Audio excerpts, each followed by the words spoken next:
This week, we death grip the seat after watching the sci-fi horror classic, Invasion of the Body Snatchers. And along the way, we asked, how does San Francisco become the flashpoint of an alien invasion? How can Veronica Cartwright seem so scared all the time? And just how terrifying is this film? Watch out for the pods and shriek at your friends in this edition of Force-Fed Sci-Fi.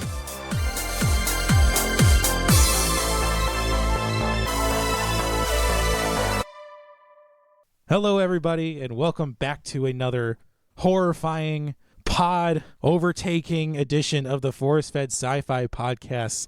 I am one of your hosts, Chris Rupp, and I am joined by my ever-present co-host, the pod man, Sean Michael Culp. Which, again, is appropriate this week as we discuss 1978's Invasion of the Body Snatchers. Ooh, yeah, this is a good one. Yeah, I was glad when this came up in the list because this is another one of those movies that's been on my personal want-to-watch list for a long time. Invasion of the Body Snatchers? Yeah, I've heard nothing but good things about it, and yeah, I was excited to watch it. Horrified to watch it. Yes, indeed horrified. My mom told me she saw this in the 70s when she was in high school and said it was amazing. It's got that weirdo named Sutherland.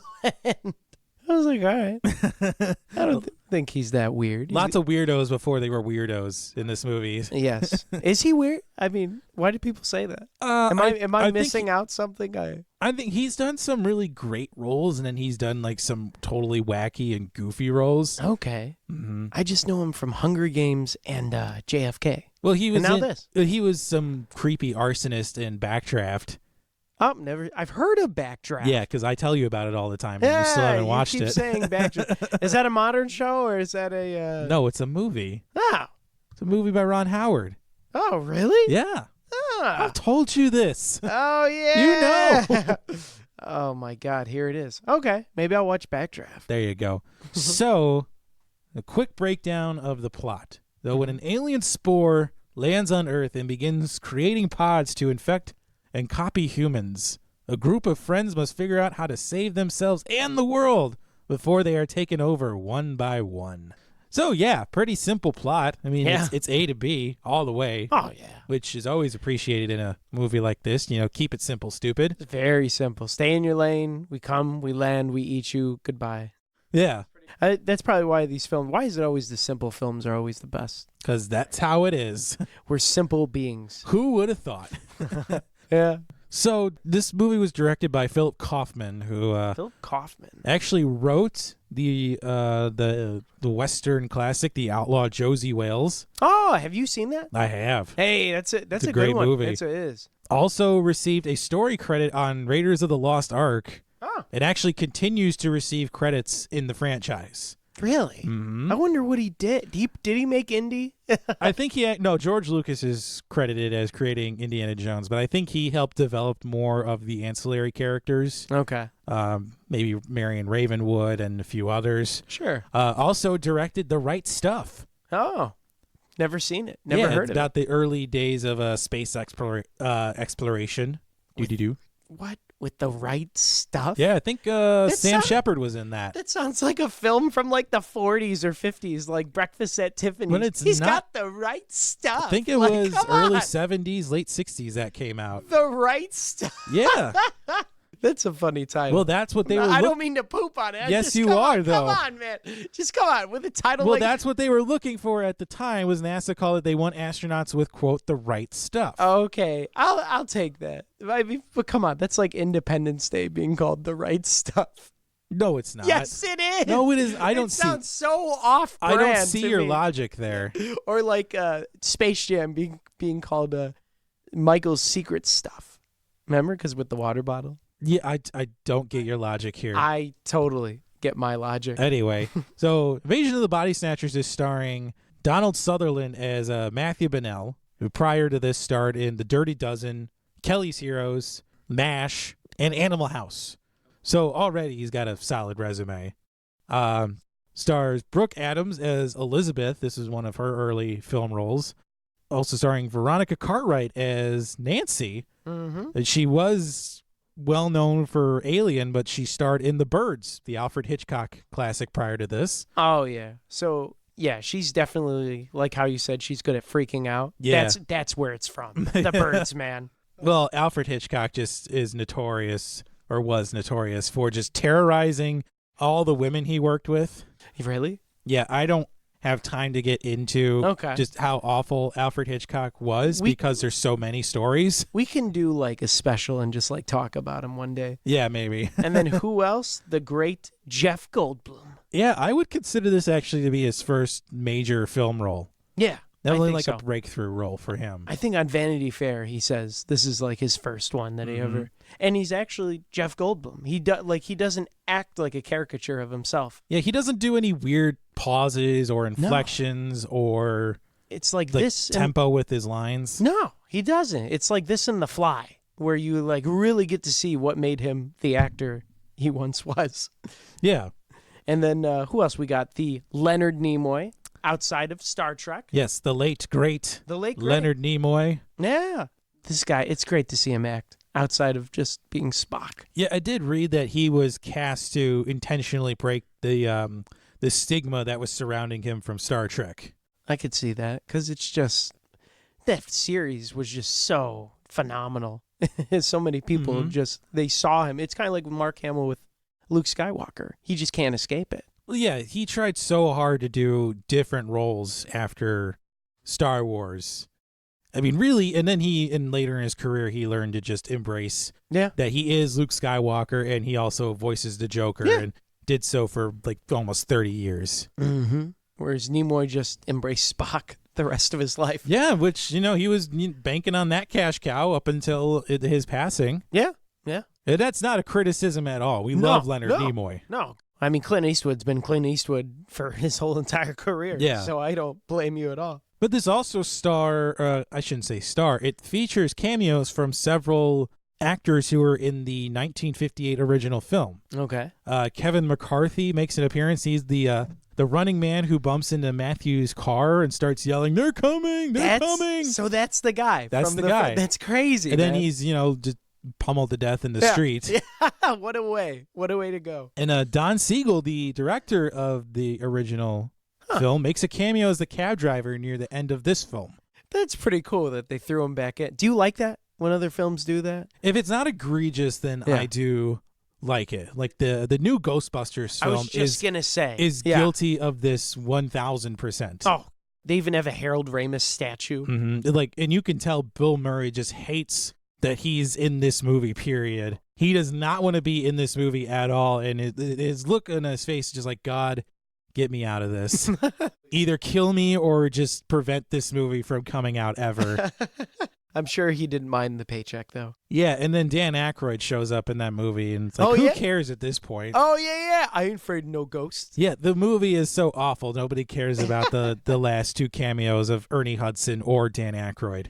And any other cameos in this film? Not that I could find. Those are the only two. Yeah. So it was made on a budget of $3.5 million.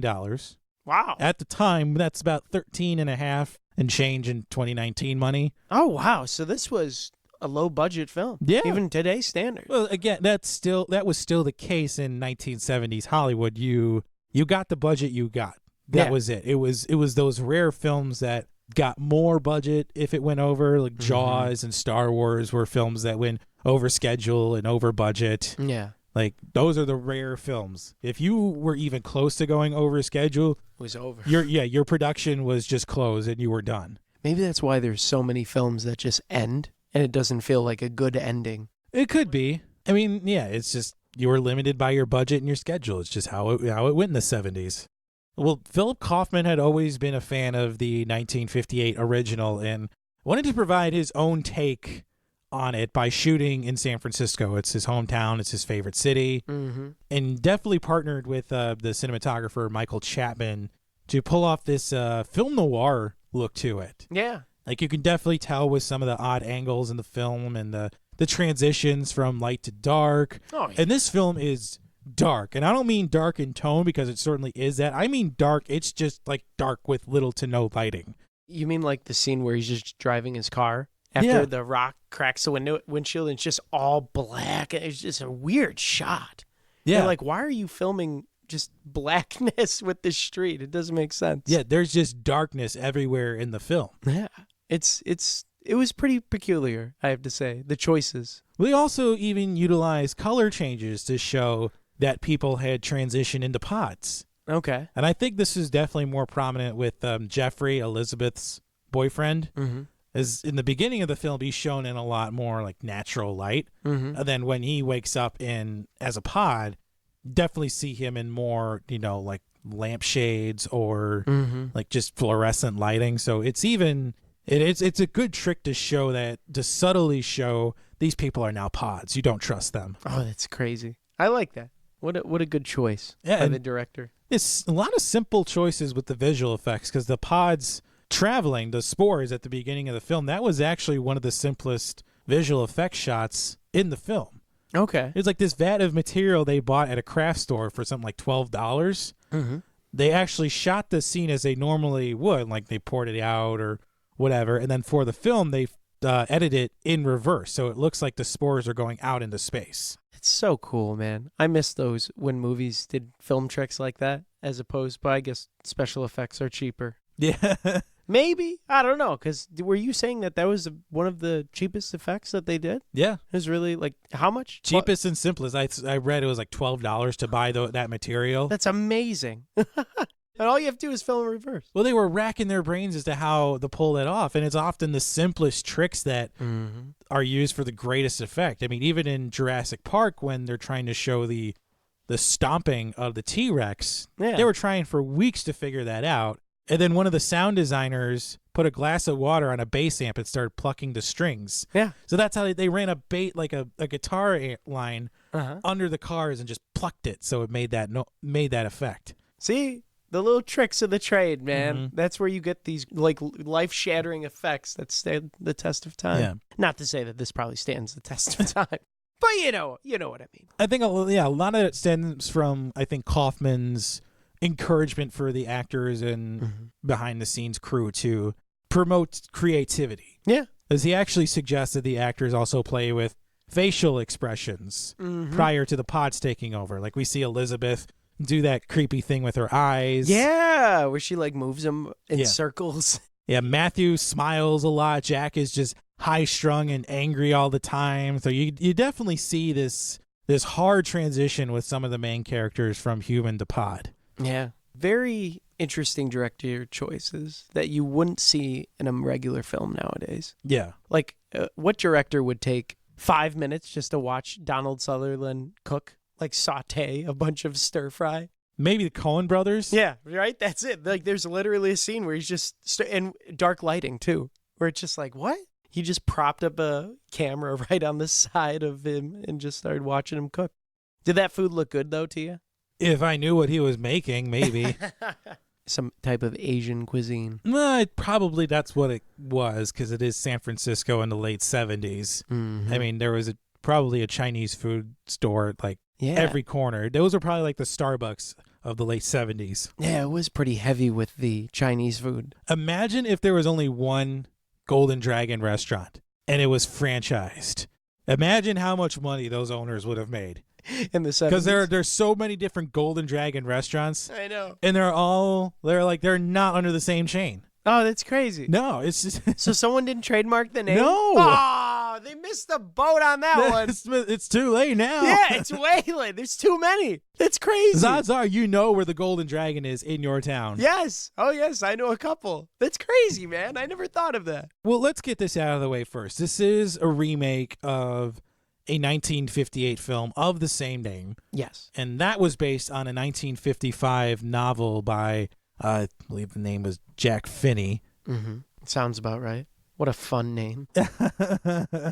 Yeah, they say this is a really good remake. Yeah, there's been 4 feature-length motion pictures based off this book. Yeah. So there was the 1958 version, which is still lauded as a classic.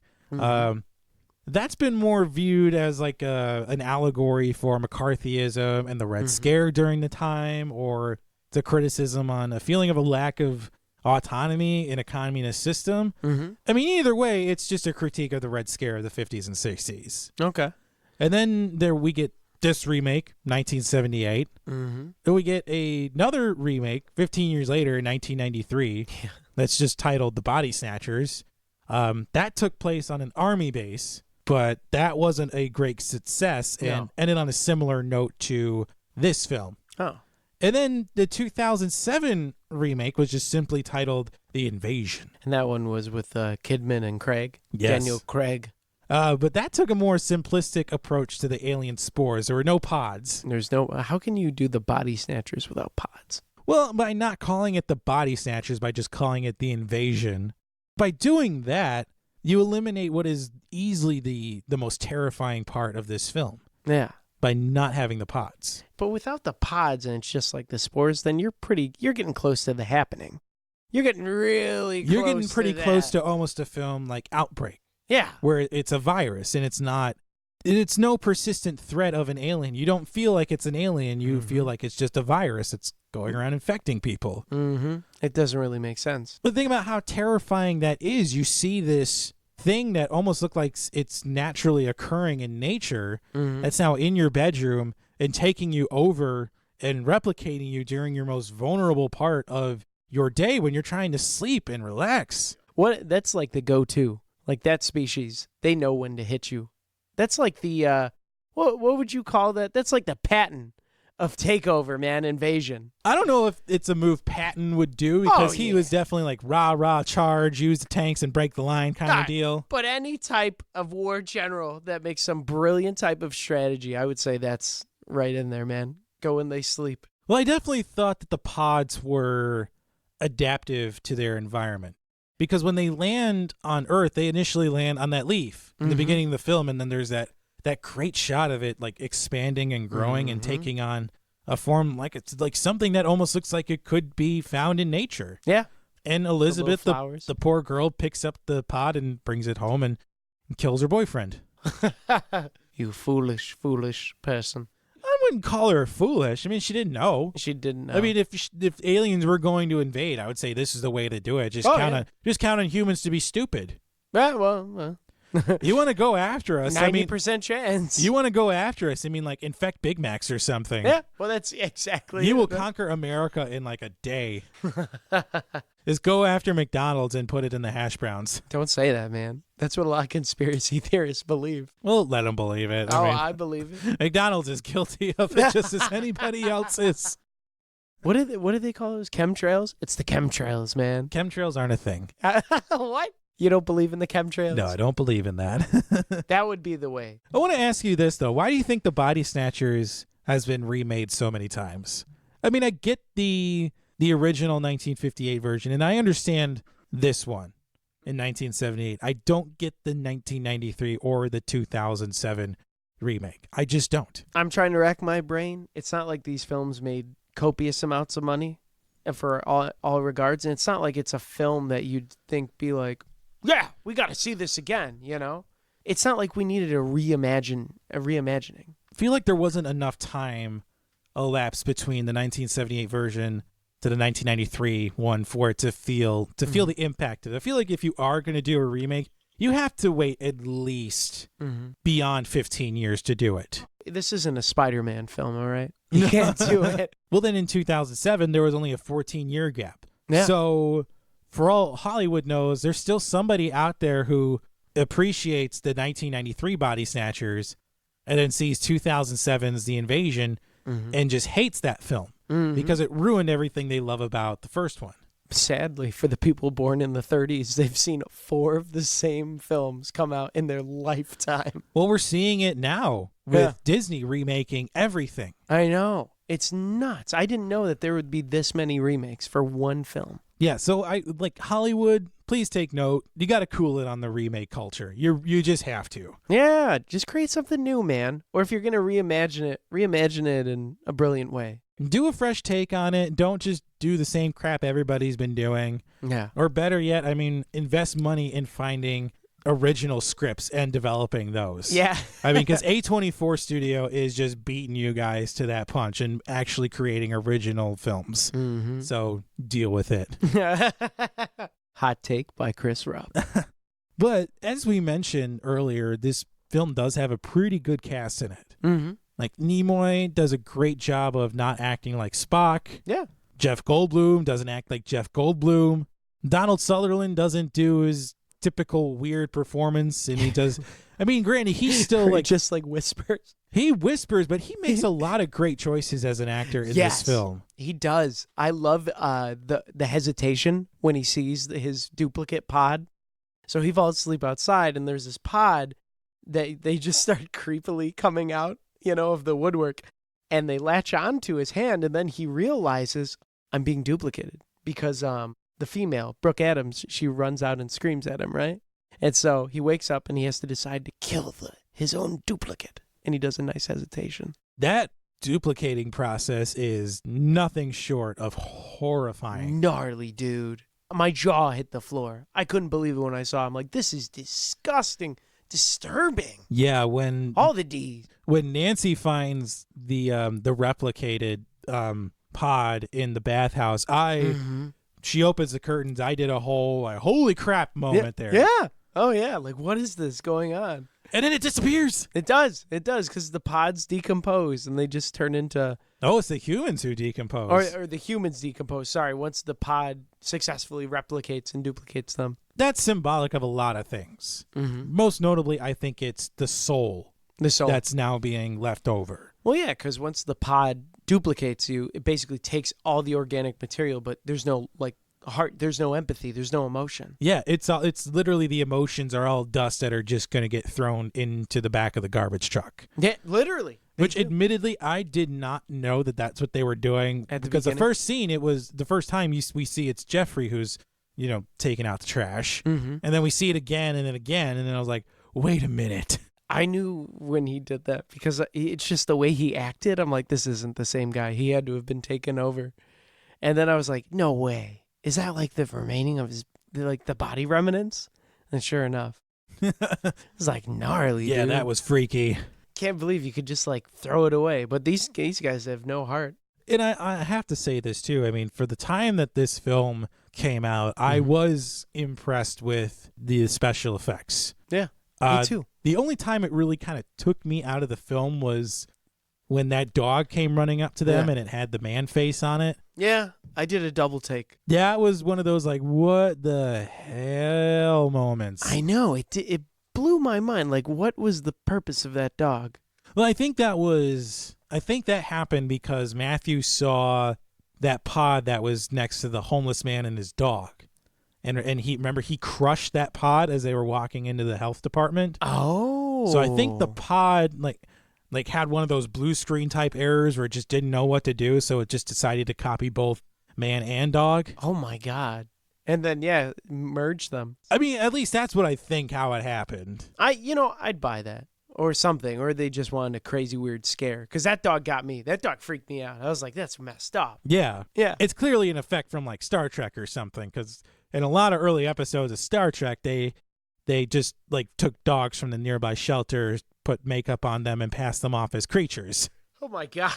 Really? I am not kidding you. In one of the first 5 episodes of Star Trek, that's an effect they have. They take a Pomeranian or something, and they just put paint on him, and it's oh, look at this creature. That is hilarious. But the dog, though, it worked well with the birthing process, because the dog to me was just as disturbing as seeing these humans just almost squared out of these pods like a burrito, Like if you squeeze the burrito too tight and all the stuff comes flying out. They come flying out, and then apparently they come out naked as a jaybird. Oh, yeah. Totally naked, squealing like pigs. Oh, it's disgusting. That's only when hey, that's their alarm system is those god-awful shrieks. Those were terrifying. Mm-hmm. I would not know what I would do. That's stuff for your nightmares, man.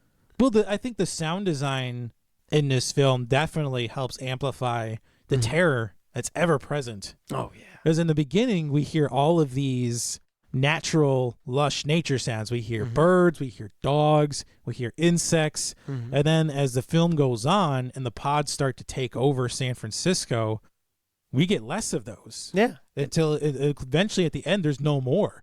It's replaced by cars, industrial noises, and we can hear dock sounds, car horns, all that stuff. I mean, even when Matthew is walking in that square, there's no leaves on those trees. It's like nature is now totally dead after the pods have taken over. They dipped out, man. See, nature knows. I mean, there's a lot of symbolism in the film that I did enjoy. If you look closely in the beginning of the film, you actually see Robert Duvall in the priest outfit. Yeah, I forget what it's called.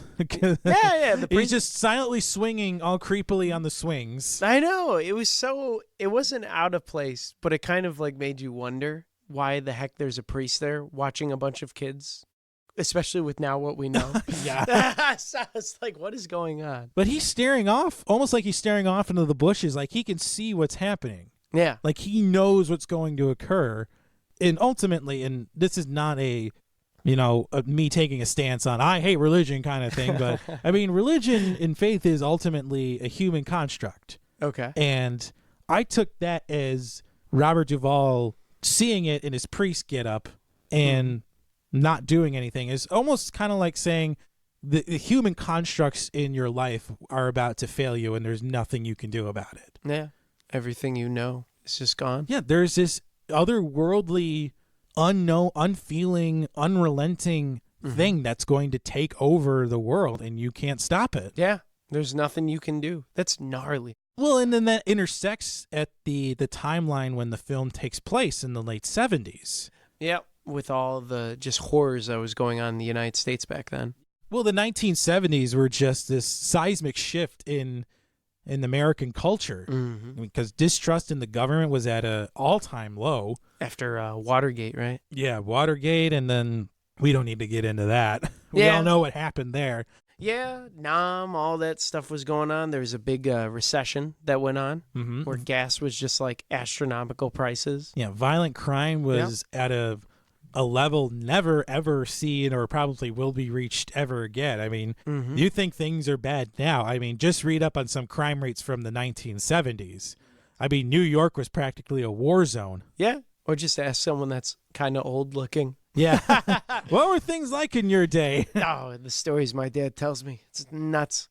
But it's true. I mean, there's just so much interesting tension going on that I couldn't even imagine. Well, even in 1970s San Francisco, I mean, the fact that this film showcases bathhouses is insane because now they're just called spas. Now they're spas. That's right, where you can just relax in piles of mud. Yeah. If you're big, hairy, and sweaty, no worries. Well, we're seeing the rise of unconventional mental health techniques, like the head shrinks that I'm pretty sure Jeff Goldblum plays one along with Leonard Nimoy. I didn't get Jeff Goldblum's character in this film. I wasn't sure if he was a colleague of Dr. Kibner or if he was a rival. I took him as a rival because Okay. I think several times he talked about how much he hated him. Well, And they why didn't is he like- hanging out at his book release then? If he's don't that know. much of a rival, Maybe he's like a protester. Like, this guy's full of crap. if he was a him. protester, he wouldn't be let into the party. I took it as they did not like each I other. didn't get his purpose, but I don't think we're supposed to as an audience. I think we're No. just supposed to see that he's He doesn't like him, doesn't trust him. yeah. And he runs a bathhouse that his wife pretty much manages without him. Yeah. I think all we're supposed to take from him is that he's a resentful, jealous individual. Yes. And you basically see that. Yeah. The only redeeming quality is that he decides not to be a douche at the end and just runs off to distract the pod. I mean, ultimately, the only person who seems like a good moral character is Nancy. Yeah. I mean, because Matthew is carrying a torch for Elizabeth, even though she's clearly with Jeffrey. Yeah. And Elizabeth, is, I almost want to say, she's derelict in her work duties. Yeah. Because she passes off the pod to somebody else to analyze. Yeah. Well, aren't you capable of doing this too? Go ahead. So for her analyzing the pod, I took that as she wanted to, but the guy that was kind of trying to convince her not to do it. Like he was already changed in one of them, and he knew that it was a pod, but he didn't want to do it because obviously he didn't want her to find out that aliens, man. Yeah, but after she's taken over by the pod, we see her at work in full lab gear and actually doing her job. Yeah. So do you think those people who had their faults and taken over by the pods, were they made better by the pods? I think so. I think they're more efficient beings. because they definitely like took over San Francisco. I mean, they're real more quick. efficient, but I mean, they're lacking any empathy or feeling or just emotion in general. Oh yeah. Well, I'm saying if your New Year's resolution was to lose 30 pounds and you lost the urge to whatever vice you have in your life, like for me, eat fast food, and I could just go to the gym every single day, I'd be efficient. Fair enough. Like these pods, man. They just take away any.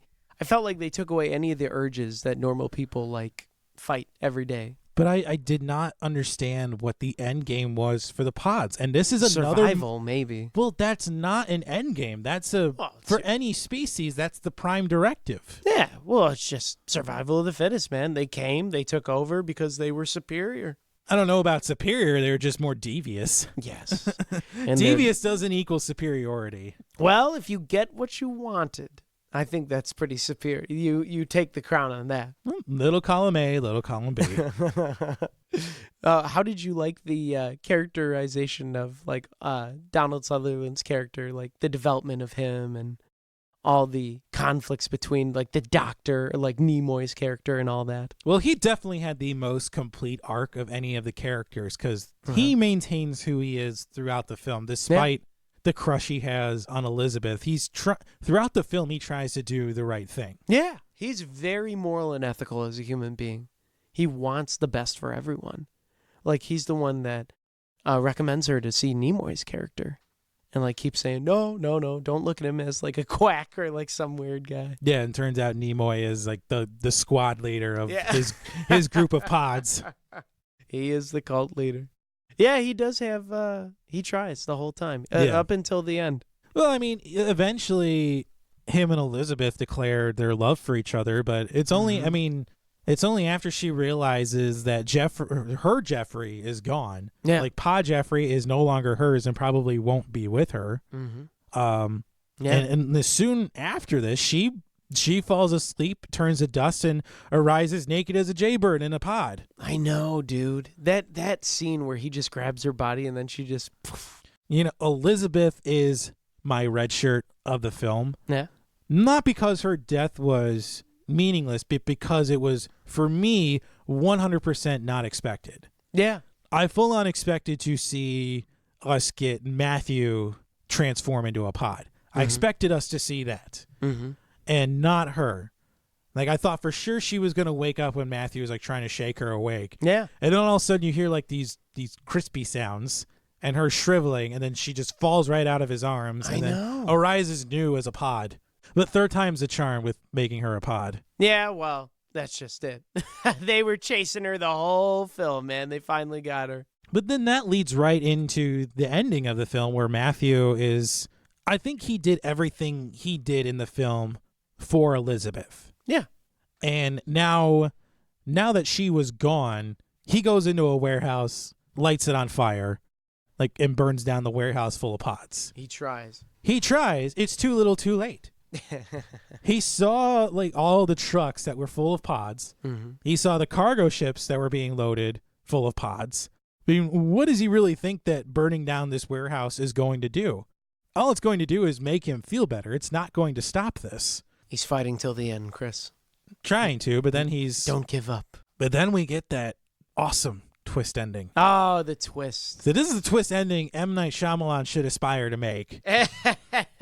Maybe this is where he got his inspiration from. Well, this has now become a meme in today's culture of Donald Sutherland, you know, mouth agape and pointing Wait, this at is people. a meme? This is a meme now. No way. Which is, to me, it's horrible because people don't know where it comes from. I've never seen... Yeah, the twist. And actually, I don't think Sutherland, he didn't know about this until right before the scene, the night before shooting it.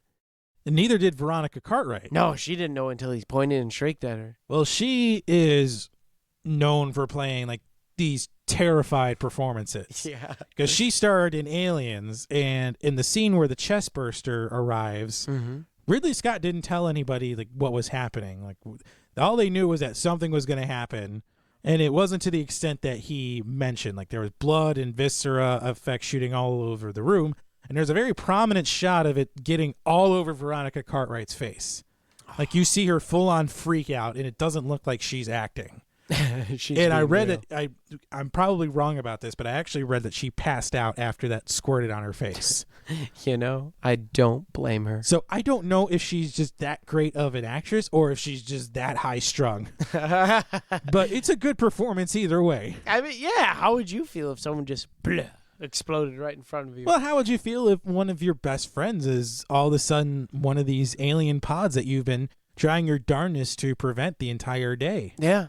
And then he just turns and shrieks at you. And they played that off so well. Well, that shriek has to remain one of the great movie sounds that have ever been created. Oh, it gave me the chills. I had like the chills running up my spine. And I was thinking about it. I'm like, yes, this is horror. This is good horror, not jump scare horror. This is stuff that like sits with you and really just terrifies you. Well, the key is it's not overused No. at all. I think there's maybe 3 or 4 times in the film where it's used, period. Mm-hmm. And Ben Burtt actually designed the sound on this film, and the year prior to this, he did Star Wars. Oh, wow. So Ben Burtt, again, just cements his legendary status in the film industry. And I think this is the 3rd film where we've had Ben Burtt prominently featured. If you want good sci-fi noises, call Ben Burtt. I mean, Wall-E, The Phantom Menace, now he's done this film. I mean, like, Ben Burtt, if you're listening, again, sir, we love and appreciate your work. I mean, what did you think that sound was made of? I mean, the only thing I saw was pig squeals. Pig squeals. Definitely pig squeals. That's what I heard. It's perfect sound. There's nothing more, like, I think, to me, disarming or, like, gut-wrenching than a pig squeal. It attacks your ears. It's uncomfortable to hear, in a sense, because pigs squeal in delight and in fear. It's just so terrifying. Yeah. It's uncomfortable. I mean, if you want to know where bacon comes from, I mean, it's not a fun process. No, it is not. But it's so tasty. Oh, man. But this whole, like, having hordes of people chasing after you with that noise, I mean, I would just be absolutely terrified. Yeah. He did a really good job. You can really see in this film, like, the first half of it is built up, just fleshing out these characters and figuring out what the hell is happening. And then that second half, it just, like, snowballs. Like, once it starts going, it goes. There's really no, like, slow buildup, I felt like. No. So it's like, it was kind of like, darn, what was that film that we talked about? Oh, Westworld. Where it's just like once the aliens, or the robots, you know, the virus gets in, it just, boom, baby, everyone. Mm-hmm. Well, did you have anything for a lens flare, Sean? A lens flare for me? Nothing bothered me too much with this film, I don't think. Well, something bothered me. I was bothered by Nancy, and not Nancy herself. Okay. Nancy was being forced to give a full body massage to one of the hairiest, fattest individuals that I've ever seen on a movie screen. You know, yeah, I agree. I mean, isn't it enough to show that she works in this dirty bathhouse? I mean, do we really need to see just how gross this is?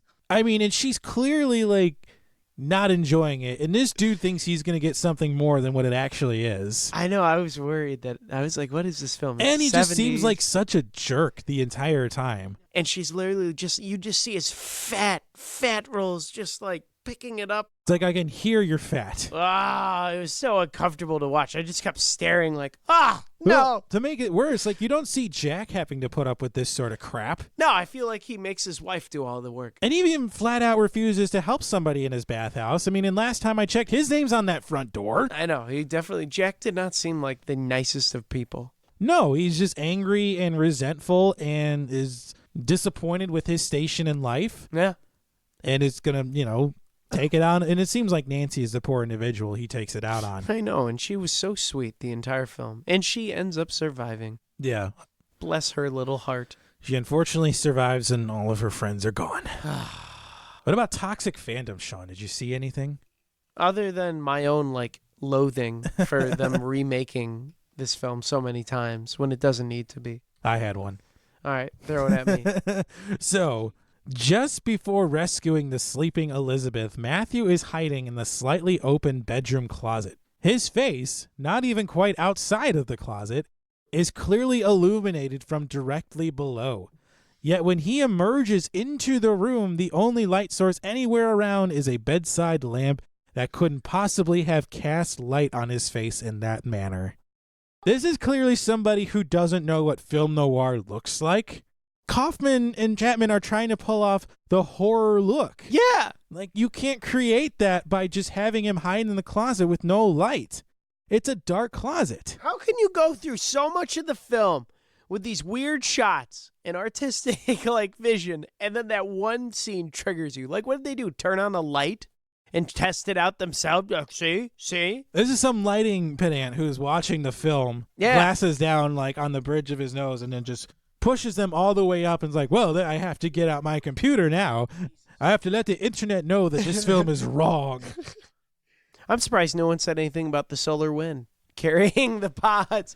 Actually, the solar wind wouldn't be able to carry the pods because it wouldn't break through the atmosphere. I have no response to that, only because you just found out what solar winds were like 10 minutes before we started recording. Yeah, it was kind of blew my mind. I didn't think there was wind in space. Well, now you know. Now I know. So let's discuss the legacy of Invasion of the Body Snatchers. All right. So, mild box office success for the time, grossed over to $24.5 million during its run. Yeah.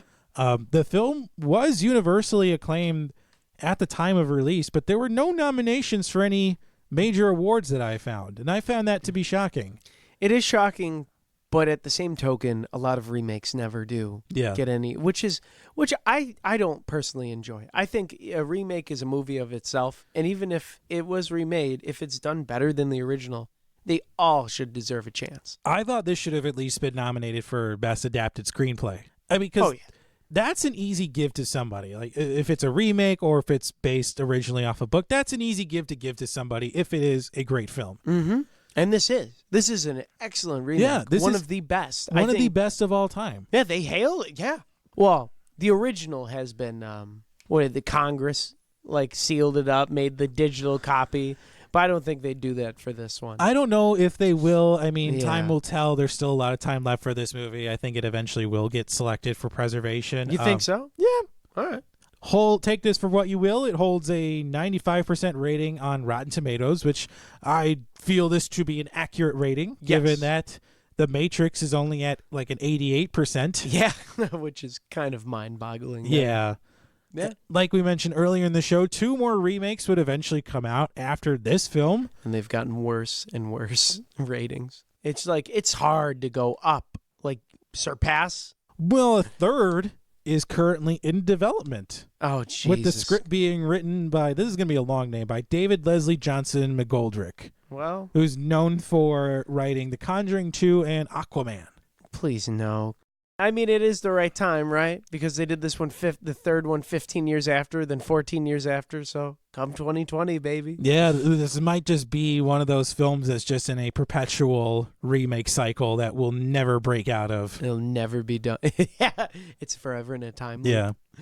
Well, Donald Sutherland and Jeff Goldblum have gone on to have legendary careers in Hollywood. Oh, yeah? Veronica Cartwright still remains a great actress. Mm-hmm. And Brooke Adams is still working in television and Broadway. And I didn't know this. She's married to Tony Shalhoub.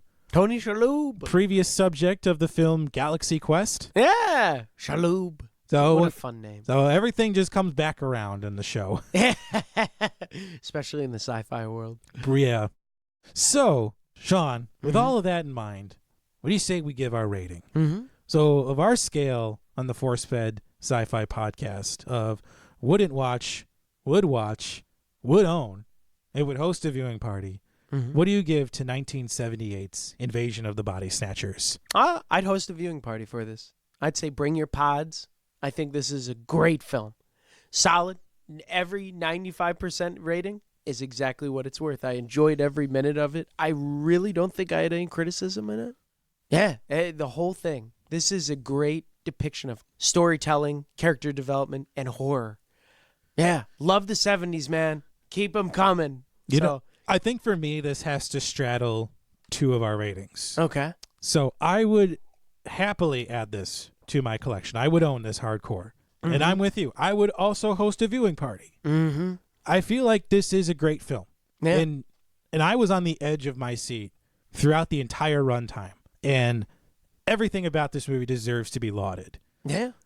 I'd be happy watching it on my own, but I'm weird like this. And I really only want to watch like horror movies like during Halloween. Okay. Or if I'm just listening on a string of murder podcasts and I'm like, you know what? I feel like watching Silence of the Lambs right now. What? I'm feeling murderous. Yeah, Oh, or I would God. put this on at a Halloween party, and this would legitimately scare the pants out of people who have never seen this. Just put the pig squeals in Yeah. the background. That would be the music for the party. Oh, God. I'm not going to your Halloween party. But this is definitely a slow burn of a film. Yeah. And it It doesn't is. truly heat up until around 40 minutes in, and it doesn't let up. No. And as we've said before, this is truly a great film, a classic, and it's definitely one of the best remakes that have ever been made. So, bravo to the cast and crew of this film about 41 years later. It still holds up. You've Yeah. made a great film that stands the test of time. At least on our podcast. Yeah. Well, we think so. Take it what you will. So, what do you say we pick our movie for next time, Sean? It's time to call that baby. Major Samantha. We hollering at you. So, from our list of 118 films, our friendly random number generator AI, Major Samantha, has selected.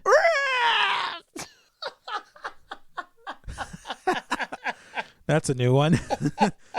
He has selected number 9. It is a film from 1999 directed by the Wachowskis and starring Keanu Reeves. It is The Matrix. Oh, yeah. You just referenced The Matrix. Dope. So I'm excited to watch this one and get into that. I'm down. This is exciting. Yes, so that'll be our film for next time. Please watch with us and enjoy.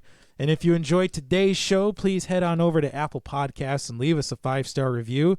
It really helps to drive us up the charts as well as help people like you find the show. We are across the spectrum of social media with Facebook, Twitter, and Instagram, all at ForceFed Sci-Fi. You can check out and download episodes at Apple Podcasts, Spotify, the iHeartRadio app, Google Podcasts, or wherever you find podcasts. Go ahead and hit that subscribe button so you never miss an episode. Finally, you can check out our website, forcefedsci-fi.com, for show notes and links to all of our social media. So for all of us at the ForceFed Sci-Fi team, we will see you next time.